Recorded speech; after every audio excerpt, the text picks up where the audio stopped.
Akwụkwọ ihe mere nke mbụ, isi nke 14.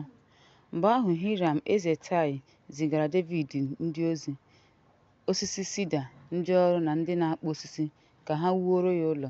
Ya mere Devid maara Jehova kwadoro ya dịka eze Izrel nakwa alaeze ya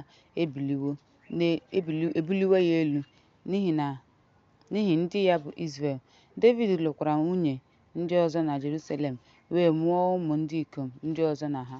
Ụmụ Sham ndị a bụ aha ụmụ ndị ikom o nwere na Jerusalem: Mụa, Shobab, Netan na Solomọn, Ibha, Elishua na Elpalet, Noga, Nefeg na Jafia, Elishama, Beelida na Elifai.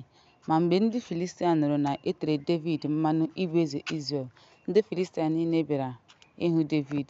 Mgbe Devid nụrụ ya, ọ pụtara ibuso ha agha. Ndị Filistia wee bịa gbasasịa na ndagwurugwu Refaim. Devid wee jụọ Chineke ajụjụ sị, m ga-aga lụso ndị Filistia ọgụ? Ị ga-enyefe m ha n'aka m? Jehova wee sị ya, pụọ, n'ihi na m ga-enye ha n'aka gị. Ha wee bịarute Baal-Perazim, ebe Devid meriri ha. Devid wee sị, Chineke ejirila aka m bibie ndị iro m dịka mmiri si emebi. Ọ bụ ya mere ha ji kpọọ ebe ahụ Baal-Perazim. Ha hapụrụ chi ha n'ebe ahụ. Devid wee sị ka a gbaa ya ọkụ. Ndị Filistia bịara gbasasịa na ndagwurugwu ahụ.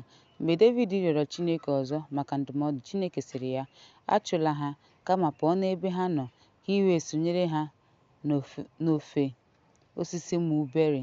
Mgbe ị nụrụ ụda otu onye na-aga elu osisi mulberry, pụta n'ịlụ ọgụ, n'ihi na Chineke eburula gị ụzọ imeri ndị agha Filistia.